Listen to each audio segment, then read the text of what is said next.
जी, आपके पार्टी के मैनिफेस्टो में सबसे इम्पोर्टेंट व्यवस्था क्या है? इम्पोर्टेंट चीज़ें क्या है उसके अंदर? हमारी पार्टी में सबसे इम्पोर्टेंट है स्वास्थ्य की व्यवस्था।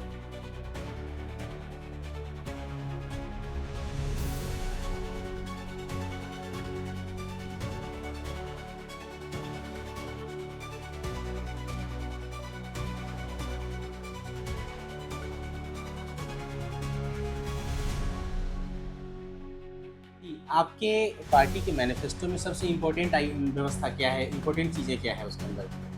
हमारी पार्टी में सबसे इम्पोर्टेंट है स्वास्थ्य की व्यवस्था, यानी कि इलाज की व्यवस्था जो है बिल्कुल निःशुल्क होना चाहिए।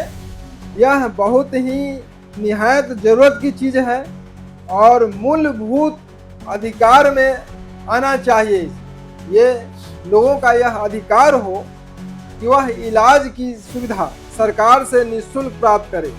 ठीक ऐसे ही शिक्षा की व्यवस्था भी निःशुल्क होनी चाहिए और वैसे लोगों को जो लोग भूमिहीन हैं, रहने के लिए जमीन नहीं, उनको 50 वर्ग गज जमीन सरकार उपलब्ध कराए। मतलब कितना डिसमिल लगभग होगा? 50 वर्ग? 1 डिसमिल, 1 डिसमिल, हाँ। तो 1 डिसमिल के आसपास होगा, एक्यूरेट मैं नहीं बता एक्यूरेट, सकता ठीक हूँ, है, ठीक है। लेकिन 50 वर्ग गज जमीन हुँ, भूमिहीनों को, जिनके पास रहने का कोई व्यवस्था नहीं है, उनको सरकार अलॉट करे और उनसे संकल्प कराए, एफिडेविट ले कि हम परिवार नियोजन कराएंगे। यदि परिवार नियोजन की बात को वह मान के नहीं चलते हैं तो उनके खिलाफ सरकार एक्शन लेगी। इससे डबल फायदा, कैसे एक फ़ायदा? तो आबादी नियंत्रित होगी, हुँ, फैमिली प्लानिंग में एक गति मिलेगी।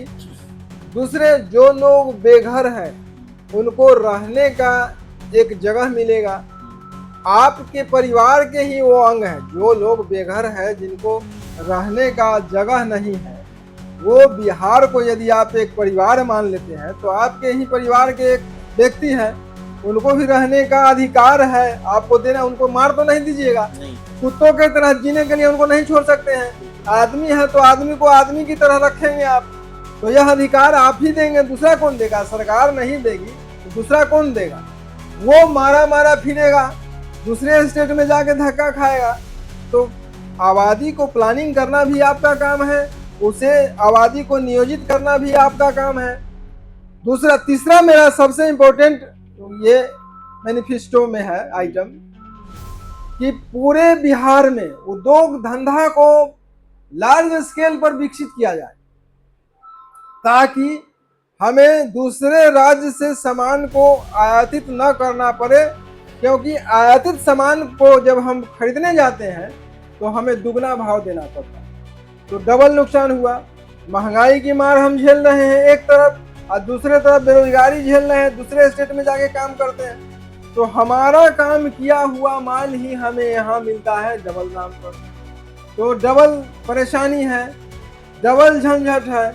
और यदि उद्योग धंधा को हम विकसित करते हैं तो डबल फायदा है, डबल मुनाफा है, रोजगार का अवसर भी सृजित तो होगा और मूल्य भी, महंगाई भी घटेगी। दो फायदा ये हुआ। लेकिन इसको विकसित करने में जो सबसे बड़ा रोड़ा है वह बिहार का भ्रष्ट मिशनरी, भ्रष्ट सिस्टम और जर्जर सड़कें। सिस्टम को स्वस्थ करना पड़ेगा, हेल्दी बनाना होगा और सड़कों को सुदृढ़ करना होगा संकल्प लेकर के। जानते हैं यहाँ होता क्या है कि 10 किलोमीटर की सड़क बनने में पूरे 5 साल गुजर जाता है। अगर इस रफ्तार से बिहार की सड़कें बनेगी तो बिहार में कभी उद्योग धंधा विकसित नहीं कर पाएगा, लूट खसोट जारी रहेगा। धन्यवाद।